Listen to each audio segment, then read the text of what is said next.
So in this video, I'm going to break down bulking and cutting. So if you have questions such as, should I start with a cut? Should I start with a bulk? How fast or slow should I cut or bulk? What do I do if I'm skinny fat? What do I do if I'm overweight? What if I have fat to lose, but I want to gain muscle? Can I do it at the same time? This video will help you address all those things because what I'm going to do here is explain bulking and cutting in a way that it makes sense for you. I'm going to share 6 different types, 3 types of bulking, 3 types of cutting, give pros and cons to each, who should do it, when you should do it, and my recommendation for you. What's the best decision that you can make right now? Because one thing I don't like to see is people who are putting in the hard work and showing up consistently, not seeing good results because they don't have the right information in the right direction. So this video will give you that direction that you need. So without any further ado, let's dive right into it. So let's start with bulking. The first type of bulking I want to address is the so-called dreamer's bulk, or how some people like to call it the dirty bulk. I like to call it the YOLO bulk. Essentially in this phase, you eat big to get big. There are no considerations on how fast you gain. There are no limits to how fast you gain, and you're willing to accept any amount of fat gain in order to keep getting stronger in the gym, in order to keep putting on muscle. And these days, this is not a very common recommendation, at least from what I can tell. Back in the day, about a decade ago, when I was starting out, most skinny beginners, if they're going a strength program, they would get a recommendation to drink a gallon of milk a day, just eat a bunch of food, gain as much mass as possible, as fast as possible. I think these days, because of the culture of being shredded and fit and lean, there's a lot less people doing the dirty bulk, but it's still somewhat common depending on which circles you look at. Now, there's a couple of pros and cons here. First and foremost, with the pros, pro number 1 is that it's a pretty simple phase to do. Just eat a bunch, train really hard, and magical things happen. Number 2, there's not much food tracking involved because you just have to pile in as many calories as possible. That's basically it, right? You don't have to worry too much about the macros because you're in general gonna get a bunch of everything, and the goal is ultimately to be in such a large caloric surplus that you're very likely to hit all your protein, your carbs, and your fats, and pretty much more than of everything that you need. Number 3 is that it can be enjoyable for some people because it does have that simplicity, as well as you gotta eat a bunch of food and you train hard and you push yourself. That's pretty much it. Now, a list of cons. Number 1, you will gain a lot of body fat because your body can only use so many calories to gain muscle, and any amount of calories above that will be stored as body fat, which will then make the fat loss phase that you're going to go through afterwards really difficult to do because it's going to be a very long phase. You might need to lose 20, 30 pounds of fat, which is a lot. And the other con here is that it actually does negatively affect your health. If you stay at those high body fat percentages or getting to those high body fat percentages, does have some negative health consequences. Top of that, you might be dealing with some stretch marks or some loose skin as well, depending on how far you push it. So you got to be very, very careful with this. And number 4, which I think is really critical, is it's not really setting you up for a good relationship with food. It's setting up these eating habits where you're just eating without really paying much attention, you're not learning good food habits, and then when you want to do a fat loss phase and you want to stay lean in the future, this is really not going to work out as well. It's going to be a very, very tough transition. You're essentially going to have to change pretty much everything about how you make food decisions. What I've seen in real life, people that have done dirty bulks, they have a very, very hard time eventually transitioning to something more sustainable, something that requires a little bit more management.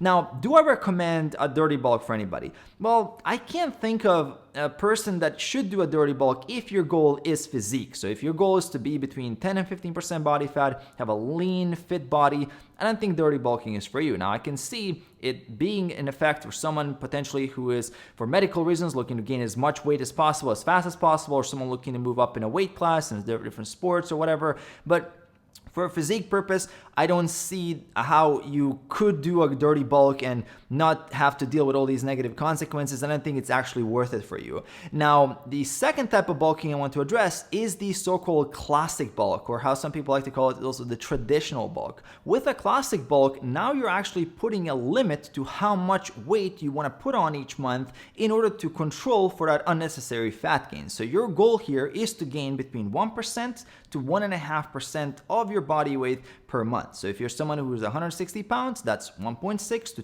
2.4 pounds per month. If you're someone who's at 80 kilos, that's 0.8 to 1.2 kg per month. And you don't want to gain more than that. So you're actually controlling that rate. And this is actually a very popular approach these days, especially among beginners. Now, a couple of pros and cons. First pro is that it's actually easy to track progress like this compared to something like a main gaining approach or a lean bulk, because you do see the scale weight go up. Number two is you're sure that calories are not limiting your growth, because there's plenty of calories, so you know that now the growth will come from training and you want to really maximize your training effort and focus more attention on that. Now, a couple cons here. First, you will still gain some body fat, even though it's an acceptable amount. Some people will still be tempted to go back into a fat loss phase because they don't feel very comfortable with gaining any body fat. Now, the second con here is that it still might be too fast of a rate of gain for intermediate and advanced lifters who don't gain muscle as fast, so they still might accumulate quite a bit of body fat by using such an approach. And this same could be said for someone who doesn't have the best genetics for muscle gains, so they don't actually benefit from the extra calories and they just end up gaining a lot of body fat. And lastly, the con here is that you do want to be lean to begin with. So if you're going on a classic bulk to gain 1% to 1.5% of your body weight per month, you do want to be on the leaner side. So I would recommend starting this around 10 to 12% body fat. And this is a con because for a lot of people, it's very hard to do, to get down to 10 or 12% body fat, or they simply don't know how to do it. So who is this best for? I would say for skinny beginners, if you're just starting out where you have those new gains working for you, this is excellent. Or if you're skinny fat, and you're, again, still a beginner, so lots of newbie gains, you can safely go for a classic bulk and you will be maximizing your growth for that first 6 months to a year. And this would be a great approach to take. And then afterwards, obviously, you can do a fat loss phase to clean up the fat and you will be in a really, really good place. Now, the third type of bulking that I need to address is the lean bulk. And this is my personal favorite way of setting up a muscle gaining phase. With a lean bulk, compared to a classic bulk, here you're limiting the rate of weight gain even more in order to make sure that you're minimizing fat gain. So here you're aiming to gain 0.5% to 1% of your body weight per month. So if you're at 160 pounds, that's going to be between 0.8 to 1.6 pounds per month. If you're 80 kilos, that's 0.4 to 0.8 kg per month. So you really are controlling the gain in a sense that you want to make sure that you're taking that slow and steady approach. And there's a couple of pros and cons here. The first pro is that you can start the lean bulk even if you're not very, very lean. So you can start the lean bulk at 15% and then gain up to 20, and from 20 go down to 10. And this is ideal for you if you're someone who is actually that skinny fat beginner and you don't want to start with a cut because you know you don't have much muscle to show, and you do want to actually put on some muscle and then you go for that fat loss phase. And the other pro is that it really matches well with the rate of gain for someone who's more advanced, because the closer your aerogenic potential, the slower you can gain muscle. So a lean bulk makes the most sense. And then lastly, this is also a phase that you can actually stay lean with, because if you're doing what I'm doing, for example, you go down to 10% body fat and then you lean bulk up to getting to 15%, well, you're still lean at 15%. So you go down and cut to 10 and rinse and repeat. Couple of cons. First and foremost, you do actually have a harder time tracking progress because we're talking about a very small amount of weight increase per month.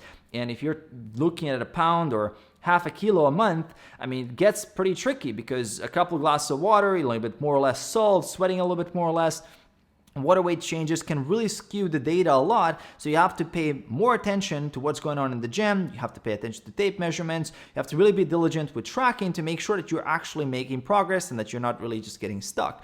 And then on top of that, the other con is that it does require more micromanagement, especially in the beginning. If you're new to this, you will basically have to track things as if you were doing a fat loss phase, and you're really making sure that you're eating correctly, the right amounts, that your surplus is not too high or not too low. So you're really looking at a small surplus here. We're talking 100 up to 200 calories a day. So this is not a lot of food, and even just a couple of tablespoons of olive oil or something like that can really skew the numbers and you don't know where you're at. So you do have to track and micromanage in the beginning to get in a good rhythm for a lean bulk. And overall, who do I recommend a lean bulk for? Well, this is going to be ideal for you if you're an intermediate or an advanced lifter. If you're doing this for a while, I think it makes the most sense to spend the majority of your time in a lean bulk. Now, even if you're a beginner, you can still do a lean bulk if you prefer to gain at a slower rate and maybe you've just lost a bunch of weight and you're really conscious about putting on body fat. I think it makes sense to do a lean bulk and just control the rate of weight gain. So a lean bulk is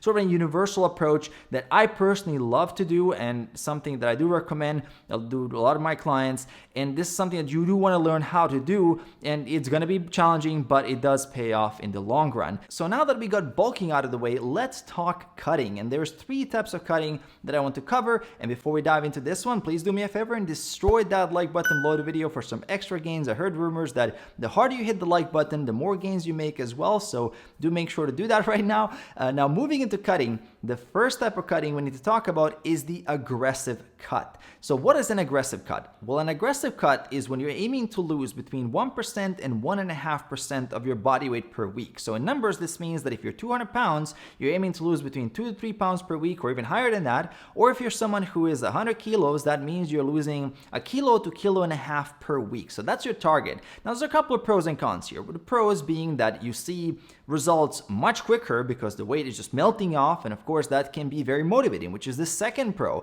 and can deliver that buy-in that you might need, especially if you haven't been very successful with dieting and you'd like to see the number go down, and you find that the kickstart, the early stage of your journey, kind of gives you that fuel and that motivation and that inspiration to really push through. Now a couple of cons here. First and foremost, you are going into an aggressive calorie deficit, which means that you are limiting muscle growth, so your body composition can suffer to some extent, especially if you keep this going up until a lean level. You can really have some negative effects from that, and you just won't gain as much muscle and strength as someone who would be taking a more moderate approach. The second con is that it can also lead to a more of a unhealthy relationship with the scale, because you're getting used to the scale dropping down really quickly, and then when things do slow down naturally on the journey, as they will, you might not know how to deal with that, and can be very mentally difficult. And then the third problem here that I do see with an aggressive cut is that it can then lead to higher hunger levels, more cravings, can negatively affect your sleep, and just overall it's not a very sustainable approach. So it can lead to binges, falling off track, which can actually lead to then disappointment and you falling off track entirely and losing that consistency. So who is the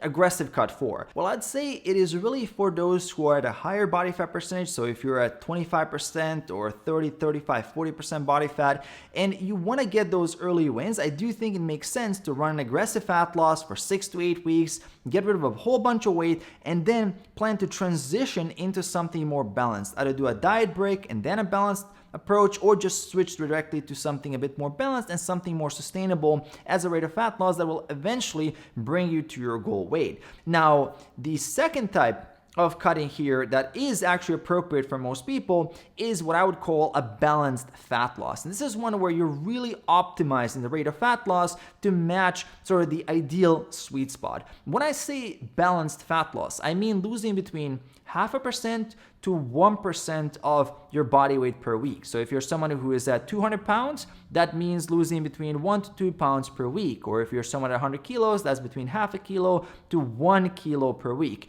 And there's a couple of pros and cons here. First and foremost, you are definitely in that sweet spot where you're still seeing some great results, but you're not negatively impacting your muscle growth. So this is better for your body composition compared to going really aggressive. Now, a couple of cons here as well is, of course, you have to manage the diet more accurately, especially as you're getting closer to 10% body fat from 15 down to 10. You will have to slow down that rate closer to 0.5%, and this will demand more micromanagement, calories, macros, paying attention to the numbers. Just overall, it is more cognitively demanding. Now, a pro here, of course, is that this is a very sustainable approach for most people, and it will lead to good eating habits, especially if you're on the second half there between 0.5% to 0.75%. I do think that rate of fat loss enables some good eating habits while still losing fat, and because you're not rushing things, it does actually make it more manageable, so you can still easily stay with those calories. Now, the con here, on the other hand, is that of course it's not as fast as the fast fat loss,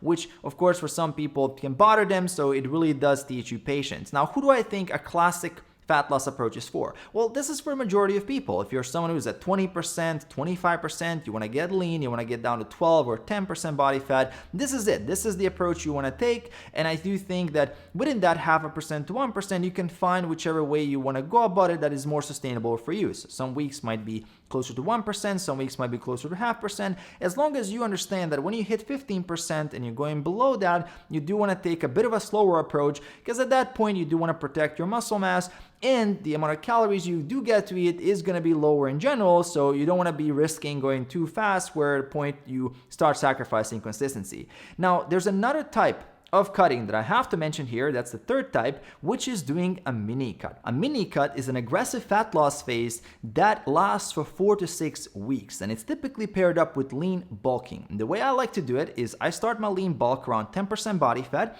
and over the course of a year and a half that I am lean bulking, I will gain some body fat. I will eventually end up at 15% body fat. I will mini cut down to 10%, and then I'm going to continue lean bulking from there. And there's a pros and cons list, of course, here as well. The pros are it controls body fat. It's sort of that quote-unquote cleanup phase that every time you hit that ceiling where you don't want to go above that body fat, you can always go down. The second pro is that you can get some really nice quick results to reveal the gains you've made. So for example, in 2019, I done a mini cut, dropped 10 pounds in 5 weeks, and I felt great. I was ready for a photo shoot. Did a photo shoot, just continued my lean bulk from there, and it was a massive success. So it is something you definitely want to know how to do. Now there's a couple of cons as well. First and foremost, mini cuts are very aggressive and they do require a lot of attention and experience to pull off and do them correctly. Because in those 4 to 6 weeks, you've got to keep things really, really tight. You got to know your hunger patterns. You got to know which foods to eat to keep you full. You got to manage your training accurately. So this does require a level of experience that it's not the best for beginners.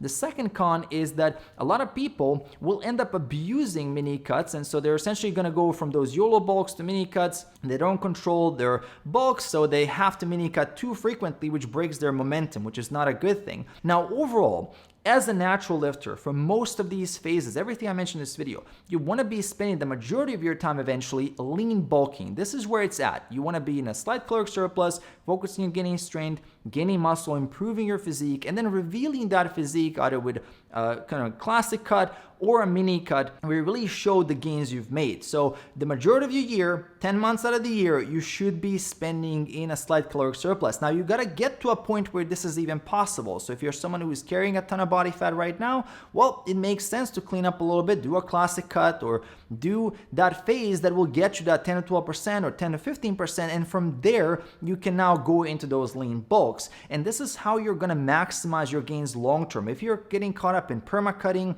constantly obsessing about a calorie deficit, staying super shredded, never going for a lean bulk, you will seriously limit your progress. So do consider that lean bulks are where it's at. That's what I personally do. That's all the natural people that I know that have successfully done this for years are spending the majority of their time lean bulking. So keep this in mind. It's also easier for the lifestyle. It is something that does make the most sense long term. The other thing that makes the most sense long term is making sure you hit that subscribe button below, enable notifications by hitting the bell icon. If you want to work with me as your coach, details are in the description below. Aside from that, I'm going to leave a video here at the end that you do need to check out. So check out that video and I'm going to see you right there.